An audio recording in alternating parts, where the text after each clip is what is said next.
Onto your headphones and pour your favorite beverage. It's time for the Kickin or Stickin Fantasy Football Podcast. Now, fresh off the sidelines, your host, Matt McPeak.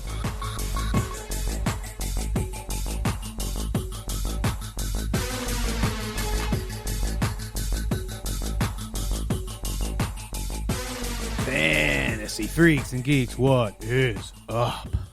Welcome to the AFC North Offseason Recap 2020 preview episode. We're going to go through all four teams in the AFC North and take a closer look at what they did in the draft, what they did in free agency, what they did in the second wave of free agency, and kind of look forward to what their season's going to look like with all these new players, new coaches, new everything. Before we do that, though, I just want to run through the podcast schedule for the next couple of months leading up to September 9th, I think is the first day of the season. But so we're going to be doing these divisional preview or divisional recap / season previews for the next 7 weeks. And then to wrap up July, I'm going to do my tight end and running back anytime touchdown parlays from 2019. We'll look at a couple weeks where I really hit big and look at what I was kind of what I was looking for in trying to pick those guys to score.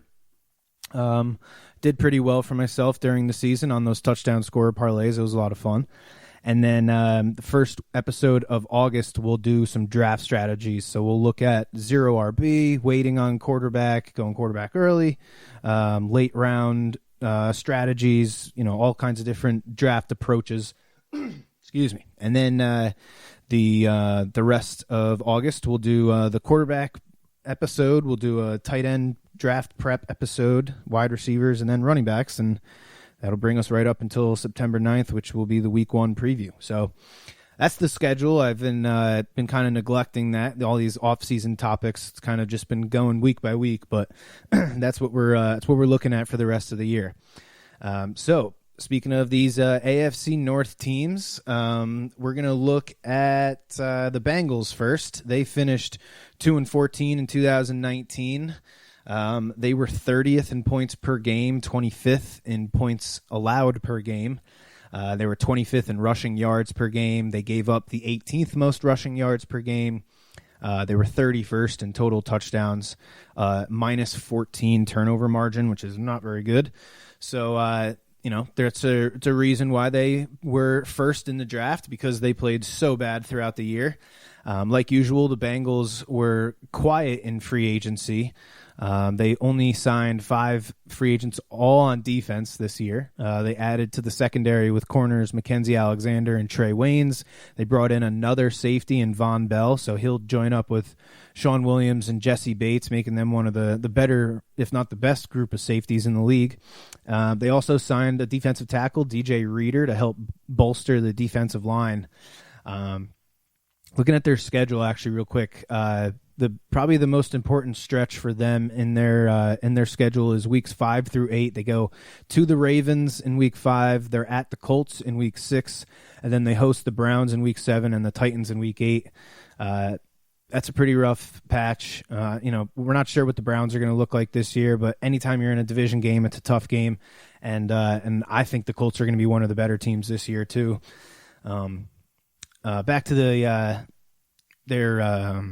their free agency. The Bengals were, the draft actually. The Bengals were lucky enough to put themselves into position to get a franchise quarterback. And this year, that franchise quarterback happened to be from the Cincinnati area, so things kind of just fell into line with them. He's been called one of the best quarterback prospects since Andrew Luck, which says a lot.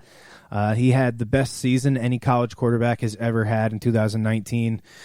He can QB any offense, but I think the Bengals with Zach Taylor, with all those weapons that they have around him, seems like one of the better fits in the league. They took a wide receiver in the second round from Clemson to make their wide receiver core even stronger. If A.J. Green and John Ross, who John Ross still has the fastest 40 time at the Combine, by the way, if they can both stay healthy, and with Tyler Boyd going into his 5th year, Alex Erickson is a pretty good number 5 receiver. He showed us last year. He averaged 75 yards on 5 catches in the 5 games that he had at least 7 targets. So when he gets involved, he can make plays. And Higgins won't have to do too much this year. He'll be able to sit and learn. Green, Ross, and Boyd are all very different types of receivers. So Higgins, if he's a good learner, he'll have the opportunity to really learn a lot from three different pros that all possess different skill sets. So this is definitely probably not the year that Boyd is going to have a big. He's not going to be one of these big breakout rookies, but I think going down the road, I think he's going to be a pretty good wide receiver. Let's see here. He won't be in the background for long, though. A.J. Green will be playing on the franchise tag after not playing a single snap last year, which is pretty nice. And most likely 2020 will be his last year in Cincinnati. So, plus the team decided against picking up John Ross's 5th-year option. So chances are he'll be gone next season too. And Higgins is definitely going to be in a better position to put up some numbers next season than he is for this season. So that's why I think he's a much better dynasty pick than in a redraft league. But, with A.J. Green's injury history and John Ross being so hit or miss, maybe Higgins isn't the worst guy to take with the last pick in your draft. Joe Mixon is going into his 5th year, and this will probably be the best team he's been on if everyone can stay healthy. He's also getting 2019 first-round pick offensive tackle Jonah Williams back, which should make that Bengals offensive line much better. Their biggest losses going into this year is Tyler Eifert, longtime Cincinnati Bengal, who just seemed to be always hurt. He went to Jacksonville, and linebacker Nick Vigil left to go to the Chargers. I think with all the wide receivers on this team, they won't really be missing too much from Tyler Eifert. And they drafted 3 linebackers in this year's draft to try and fill that hole left by Nick Vigil. So, just the odds are going to tell you one of those 3 is probably going to end up being a decent player. Going to the next team, the Baltimore Ravens. They finished the complete opposite of the Bengals. The Ravens finished 14-2 last year. Their biggest stretches, anytime you're, the number 1 team, you're going to have a tough schedule the next year. So they start the year with the Browns going to Baltimore, but then they have to go and play in Texas against the Texans. They get to host the Chiefs. And then after the bye, they go to the Colts, to the Patriots, they host the Titans, then they go to the Steelers, they host the Cowboys, and then they go to the Browns. So, they're definitely lucky to have that stretch coming out of the bye, but that's still a pretty rough 6 games there. You got 2 division games. You got the Patriots, who are always going to be good. I don't care if Tom Brady's not there anymore. And then the Colts, as we mentioned earlier, I think they're going to be a pretty good team again. And the Titans, who are just going to run the ball down your throat. They used the franchise tag on 2019 Pro Bowl pass rusher Matt Judon after he had a pretty solid 4-year career. Last year, he had 9.5 sacks, 33 quarterback hits, 14 tackles for a loss, and he forced 4 fumbles. He played in all 16 games as well. So I'd say that's a franchise tag-worthy player for sure. The defense will get a nice boost going into 2020 with the team re-signing 9-year veteran Jimmy Smith and signing veteran defensive lineman Derek Wolfe, and they traded for Calais Campbell. So their defensive line should be much better than it was last year. The Ravens had another great draft, as they always do. They get a young middle linebacker from LSU and Patrick Queen, who it looks like he'll be able to start in day one. The Ravens have they've lost 2 linebackers over the past 2 years to the Jets, and the defense was not very good against the run last year. But I think they've made enough adjustments so far this offseason. I think that defense is going to go back to the way we're used to seeing the Baltimore Ravens defense play. The Ravens also added 3 more weapons to Lamar Jackson's arsenal, starting with a versatile and tough running back in J.K. Dobbins. He will definitely help keep Mark Ingram fresh throughout the year.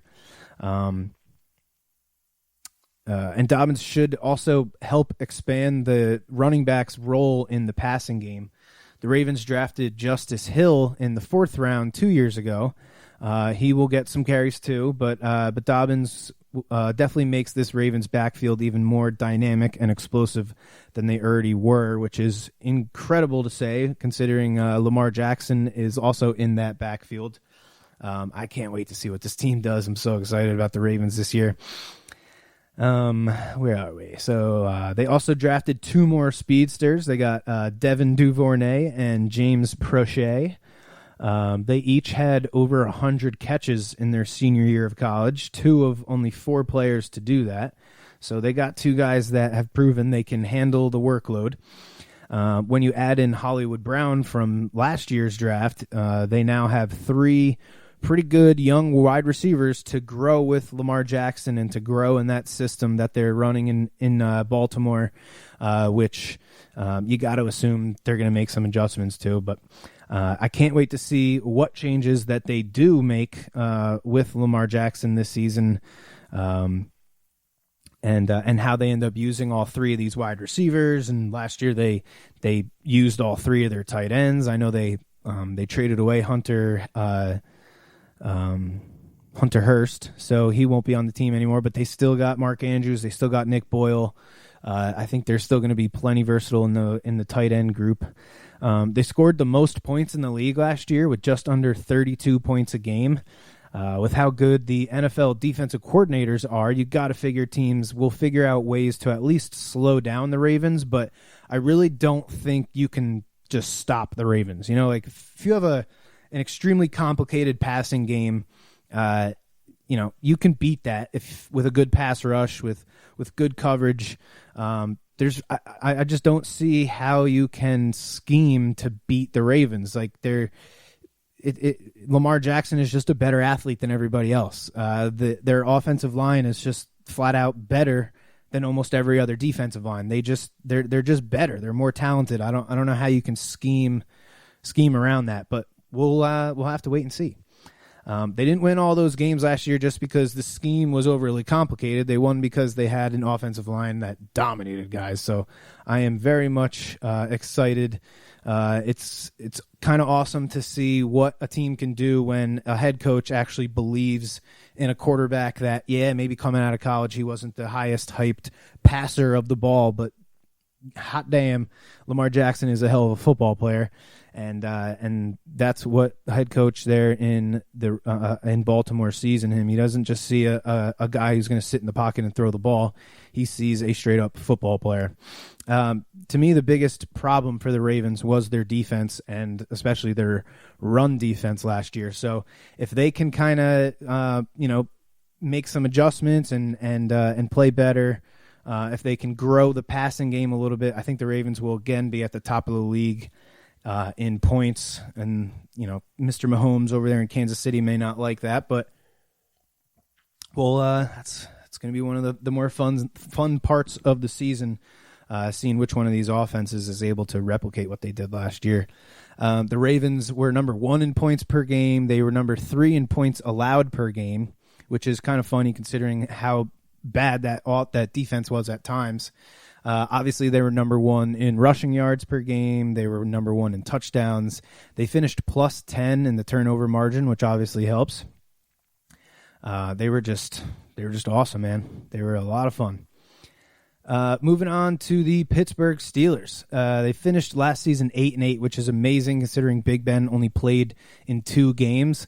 Their key schedule stretches, they'll be in the Hall of Fame game with the Cowboys, so they'll get an extra preseason game, which looks like it's even more important now with, assuming training camps and mini camps are going to be very much limited compared to what they usually are.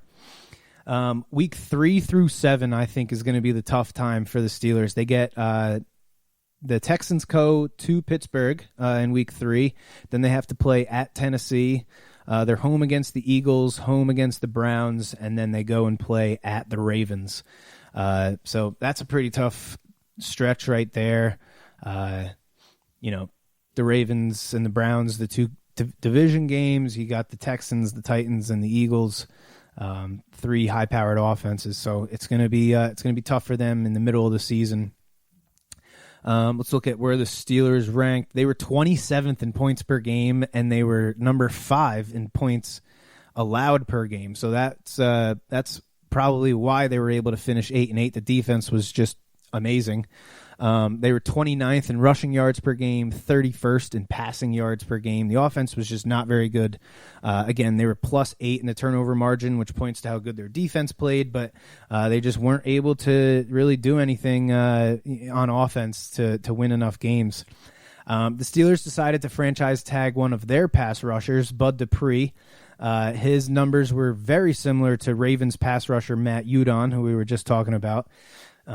The Ravens and Steelers actually made a trade this offseason, which is very strange for these two teams to even be talking to each other, let alone negotiating a trade. But the Ravens and the Steelers traded a 2020 fifth-round pick for the Ravens' 2021 seventh-round pick and defensive tackle Chris Wormley.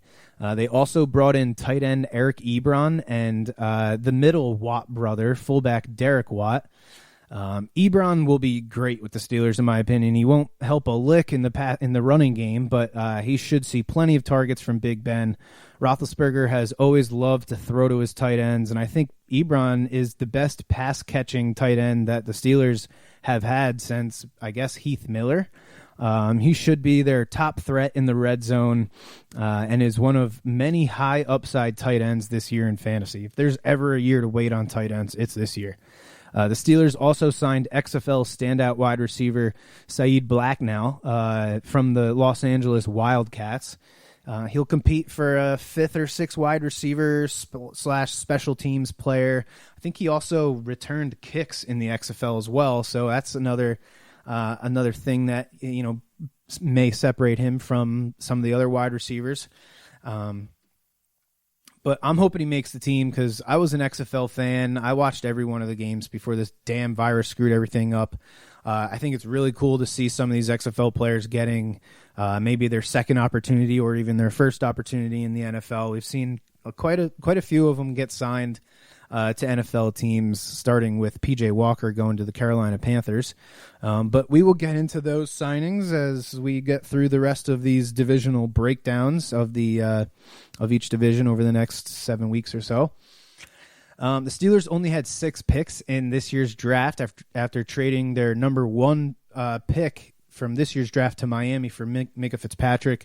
He ended up being a Pro Bowler. He's going to be on the team for hopefully a long time because he's still pretty young. They took wide receiver from Notre Dame, Chase Claypool, in the 2nd round, which is significant since the only wide receivers that the Steelers have under contract past 2021 is Deontay Johnson and James Washington. It's kind of crazy to think that a 23-year-old Pro Bowl receiver like Juju Smith-Schuster could be out of Pittsburgh after this upcoming season, but it is possible if they decide that they don't want to pay him and they want to just continue to develop wide receivers, which they've done for decades now. Then in the 3rd, they got Alex Highsmith, a pass rusher that will back up Bud Dupree and T.J. Watt. And if the team decides not to sign Bud Dupree to a long-term deal, if they just want him to play out this franchise tag and send him on his way, then they'll have Highsmith to kind of fall back on next season. They also added another running back with Anthony McFarland from Maryland. This kind of murkies up the Steelers' backfield with Benny Snell and Jalen Samuels still there, and it makes me a little less excited to draft John Connor, to be honest.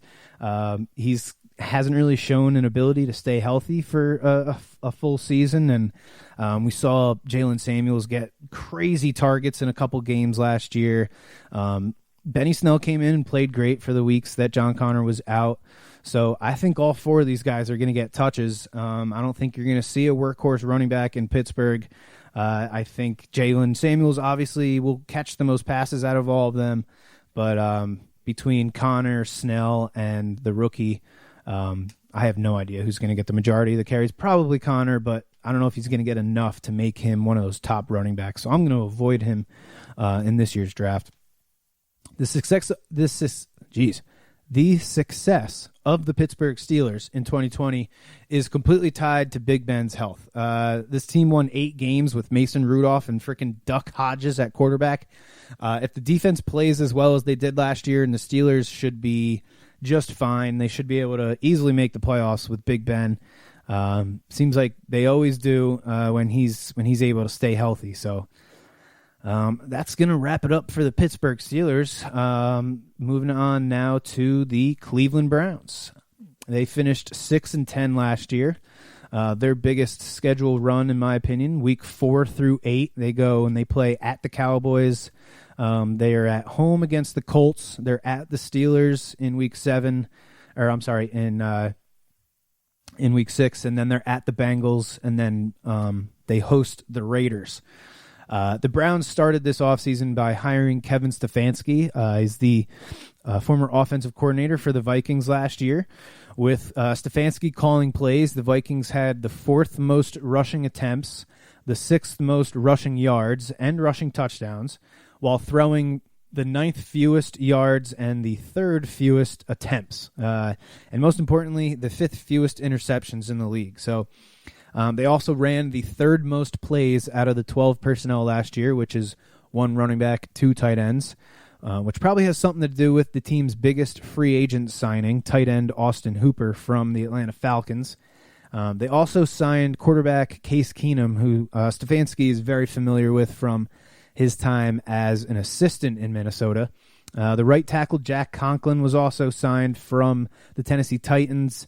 They traded a 7th-round pick to the Broncos for fullback Andy Genovich, and they placed a 2nd-round tender on Kareem Hunt, which I think by now, if a team was to try and snag him away, they would have done it by now. So I think it's pretty safe to say he'll be a Cleveland Brown next season, which to much to the dismay of the Nick Chubb owners out there. But it's going to be interesting to see how this team divides the touches between these guys in a full season, not just the 11 games or 10 games that they played together last year.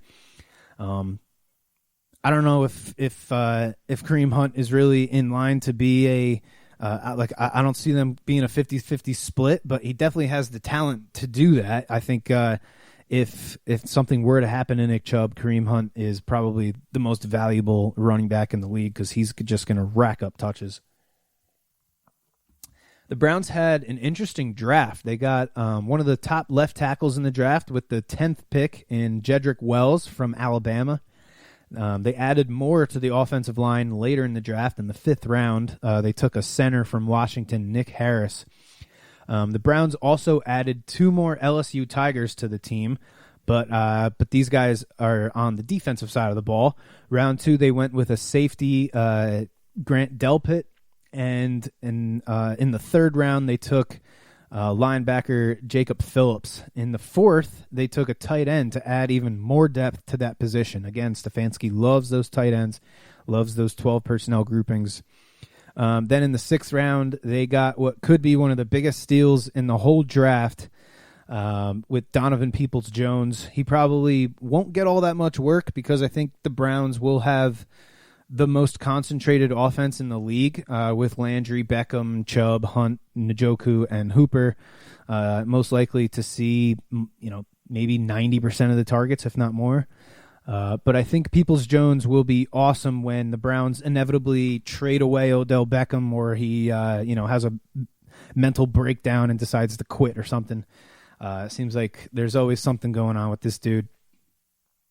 The Browns were a huge disappointment last year under Freddie Kitchens. They were the perfect example of how an offense completely stacked with talent is nothing without a good offensive line. Football is played in the trenches. That's how you win football games, is with a solid offensive line and a good pass rush on defense.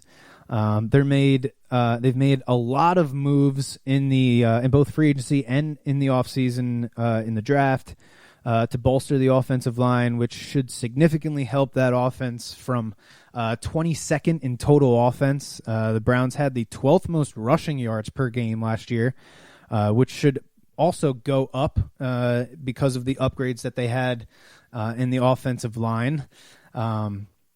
This will be Baker Mayfield's third year in the league, and he's got to take that next step in 2020. He kind of had a down year last year. He kind of took a step back. His completion percentage, touchdowns, yards per attempt, yards per game, they all went down in 2019 compared to 2018, despite almost 50 more pass attempts than in his rookie year. So he threw the ball more, yet he was much less efficient. And that was probably the biggest thing that attracted him attracted NFL teams to him, was his efficiency and his his accuracy. So he's definitely going to work on those things. But I love Baker as a late round quarterback in this year's draft, because I do think the Browns have made enough additions to make that team much better. I think if you can get Baker in the, anything past the 10th round, 12th round, it's not a bad move. I think between the offensive line and I think having both of these running backs, if they can stay healthy all year round, that's really going to help. That's really going to help Baker, and with Stefanski there and using all those tight ends, there's nothing better for a young quarterback than a good group of tight ends that can get open in the middle of the field, especially these big-bodied guys like Austin Hooper and David Njoku are. So I think the Browns are set up to maybe finally get that winning season that we haven't seen since, 2006 with Derek Anderson, and I don't think they had one before that since, I don't know, if maybe before I was born. I'm 30 years old, people, so it's been a long time for those Cleveland Brown fans. But that's going to do it for the AFC North off-season recap / season preview episode. Next week, we will check out the AFC South, so we'll look into the Colts, the Titans, the Jaguars, and who else? Oh, the Houston Texans. A great team to talk about with all the offseason moves they've made. So, again, thanks for tuning in, and as always, may the fantasy gods be cruel to your opponents.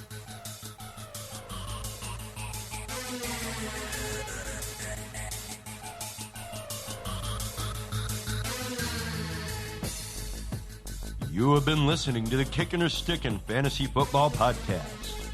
For more great episodes and information, follow us on social media and tune in every week. Kickin' or Stickin' is available on Google Podcasts, iTunes, iHeartRadio, Spotify, Alexa, Reach.tv, or your favorite podcast service. Kickin' or Stickin' is a proud member of the HC Universal Network family of podcasts. To find out more about this and other great shows on our network, visit us online at hcuniversalnetwork.com today. Fantasy football is fun, but gambling addiction destroys lives. If you or someone you love suffers from gambling addiction, please do not be afraid to seek help. The National Council on Problem Gambling operates the National Problem Gambling Helpline Network. Contact them today at 1-800-522-4700. Thank you for tuning in to the Kickin' or Stickin' Fantasy Football Podcast. Please remember to play responsibly and always look for your man downfield.